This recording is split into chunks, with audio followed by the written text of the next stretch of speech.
Pastor Caio, me diga uma palavra que possa aquietar meu coração. Tenho orado constantemente com sinceridade. Sou divorciada, tenho 48 anos. Pela primeira vez na vida estou sozinha, provendo minha família. Luto contra a ansiedade. Meu trabalho é excessivamente estressante, mas não tenho opção, pois minhas despesas são altas. Absorvi uma grande quantidade de trabalho e não dou conta de tudo. Cometo erros e tenho que pagar por eles. O peso da responsabilidade dos meus ombros é imenso. A maior parte do tempo do meu dia é pensando e trabalhando. Não tenho vida social. O tempo que sobra me dedico aos meus 2 filhos. Estou muito cansada. Acordo todas as madrugadas. Quando então fico ouvindo suas mensagens, eu me acalmo um pouco. Eu já ouvi suas mensagens sobre ansiedade. Tento aplicar na minha vida. Às vezes durmo bem e de repente no meio da madrugada acordo sobressaltada, com o coração batendo forte. Então me lembro das preocupações e eu não durmo mais. Meu maior sonho é ter total controle. O meu trabalho, que é a fonte dos meus medos. Meu medo é causar um prejuízo financeiro a alguém pelos erros técnicos que cometi. Sei que é uma consequência natural da vida e que tem pessoas com problemas muito piores, mas é o que me aflige e muito. Por isso eu pergunto: o senhor acha que Deus me atenderia no sentido de me livrar dessa consequência? Não é caso de morte, mas estou doente por isso. É justo eu orar pedindo a Deus que me livre de uma possível consequência dos meus atos? Claro. Meu Deus, quantas orações eu já fiz assim. Senhor, eu fiz uma idiotice, pelo amor de Deus, Me livre eu te disso. imploro, permite que as consequências não aconteçam, porque meu coração está arrependido. Você já fez essa oração? Muitas vezes, irrefletidamente. Aí você faz e vê que fez errado. E fez errado em relação a pessoas. Porque quando é em relação a você, dos males o menor. Sim. Acontecer a você. Agora, quando vai machucar outros. Quantas vezes eu já pedi e já me antecipei e já fiz o que eu pude para segurar a bola que eu chutei. Já tentei ir para dentro da área, matar no peito e de lá botar fora de campo a bola. Mas o problema é que não dá.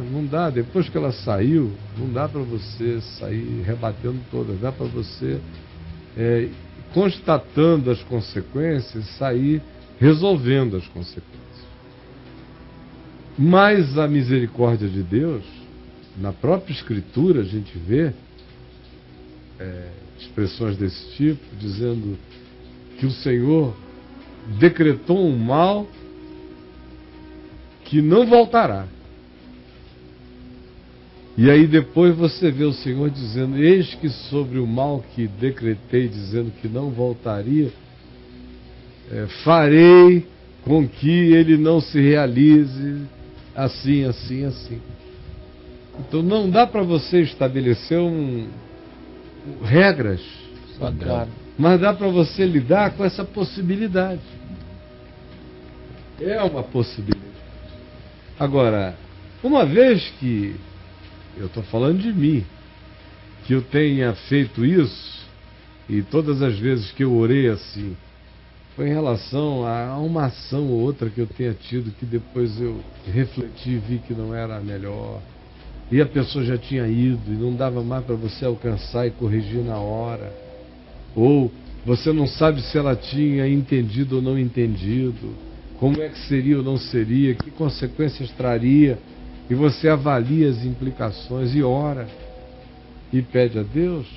Uma vez que peça, descanse, né?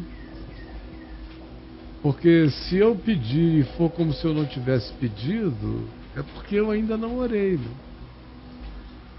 Porque uma vez que eu ore, Jesus disse: crede que recebeste, e assim será convosco. A oração que eu oro e que eu não paro de orar é a oração que eu não fiz. Porque a oração que eu fiz só acontece uma vez. Não porque a resposta seja instantânea, mas porque a entrega é imediata. Eu falei com ele. Sim, cara. E eu creio nele.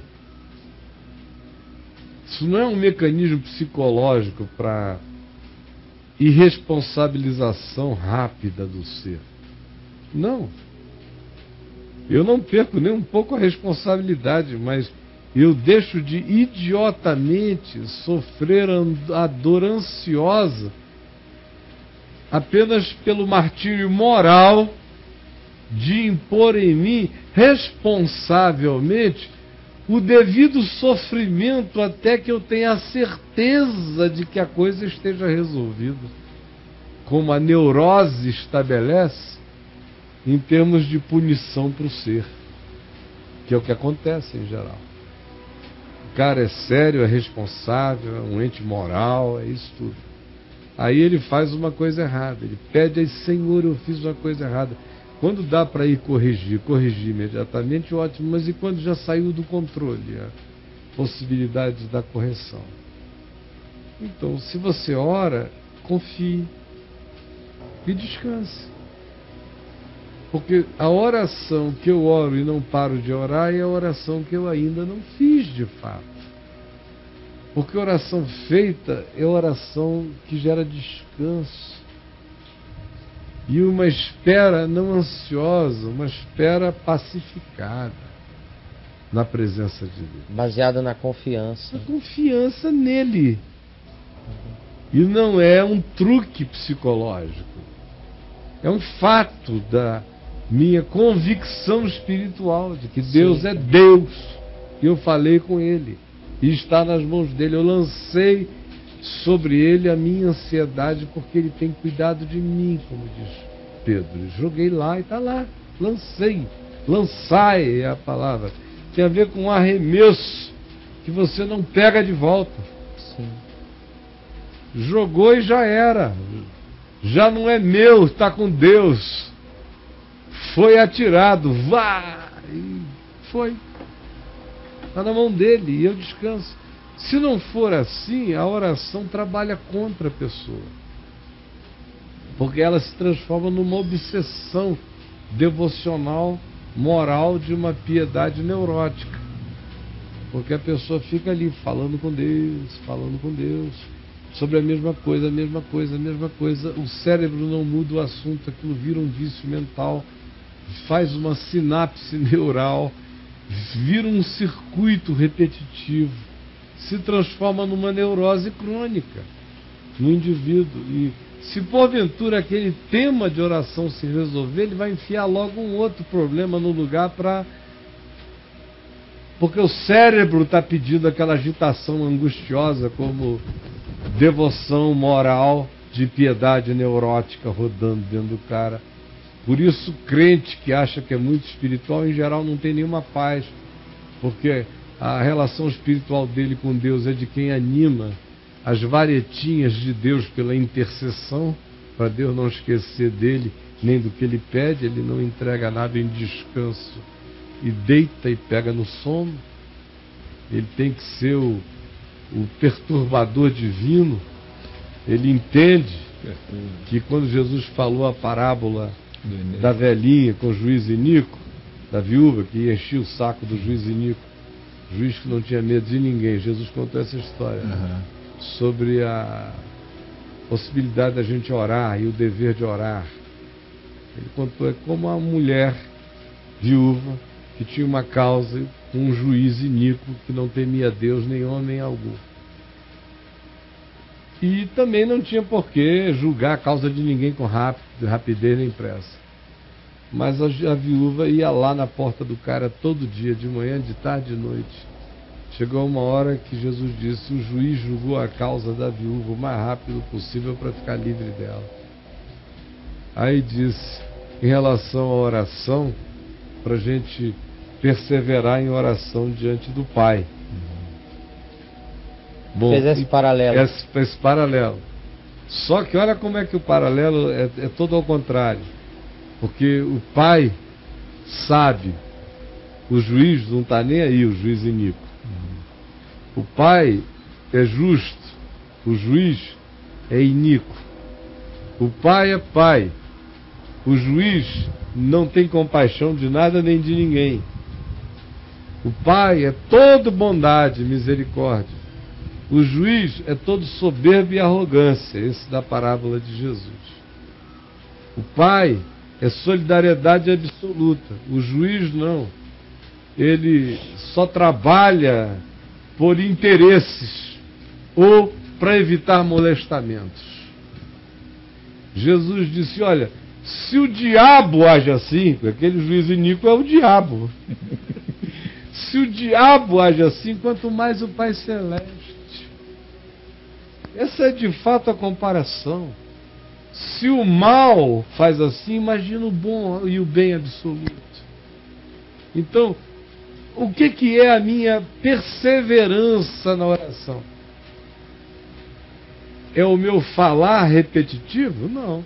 Jesus não é contraditório. Ele disse, quando orardes não useis de vãs repetições, como fazem os pagãos, que presumem que pelo seu muito falar, pela sua muita mantra, ou pela sua muita angústia, ou pela sua muita aflição, ou pela montanha de muitas coisas que eles joguem diante de Deus, eles serão ouvidos, porque o vosso Pai Celeste sabe. Então, qual é a perseverança do filho na presença do Pai em oração? Já que o Pai não é o diabo, não é o juiz iníquo, porque o juiz iníquo atende à repetição, o Pai atende a quê? A confiança. A perseverança da oração do filho na presença do Pai não é a repetição, nem é a insistência, é a paz confiante. Ou seja, o que mostra a minha perseverança diante de Deus é que eu orei, confiei e entreguei e estou em paz.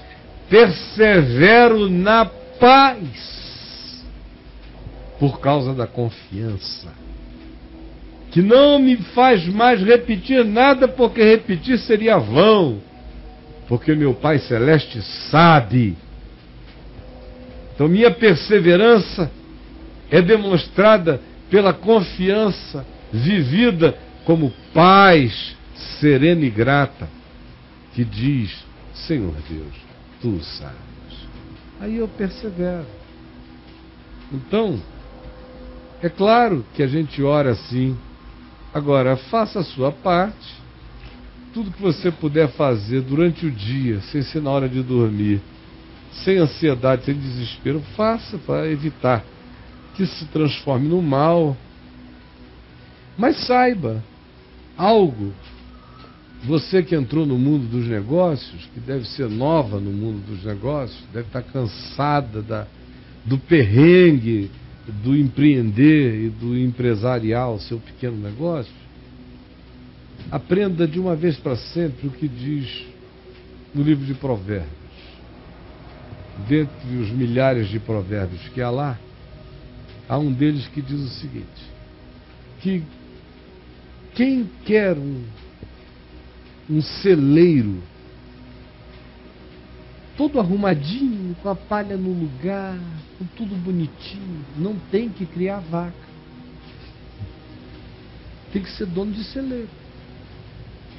O livro de Provérbios diz, quem quer criar vaca tem que saber que o celeiro vai ter cocô, vai ter bosta, vai ter que aprender a gostar com cheiro de cocô de vaca, de cavalo, de feno, de palha. Porque sem a força do trabalho e do arado, o celeiro fica limpo. Mas não se produz nada. É pelo movimento do trabalho que o celeiro se suja. Mas é sinal de que se está produzindo. Então, minha querida, não dá para empreender numa empresa com aquele coração de dona de casa que só se sente satisfeita quando olha e está tudo arrumadinho.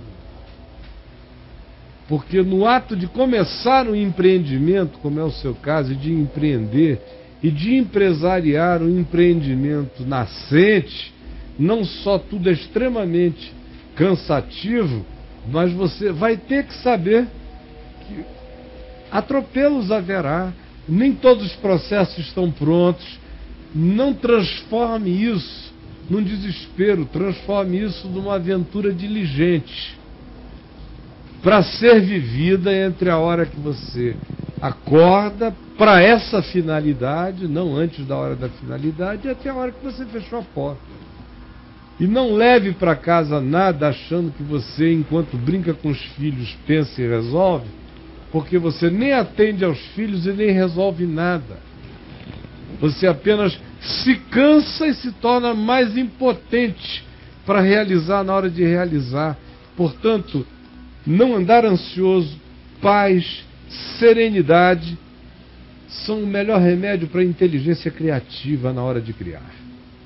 E a disciplina que manda na própria mente diz: agora já não é mais hora disso, é hora de se concentrar em outra coisa, e educa a mente nesse sentido. É a disciplina que vai ser monstruosamente poderosa na hora que você abrir as comportas do trabalho no momento de trabalhar. E fique sabendo o seguinte, por bilhões de experiências próprias, não é pela via do acúmulo de preocupação nem de ansiedade que a gente resolve nada. As melhores ideias sempre brotam de um coração descansado, bem dormido, que quando é colocado diante do desafio, pensa nele de uma maneira alegremente criativa. E aí explodem soluções maravilhosas. Então, não andeis ansiosos de coisa alguma é a melhor recomendação para o ambiente empresarial produtivo. Pense nisso e viva bem, em nome do Senhor.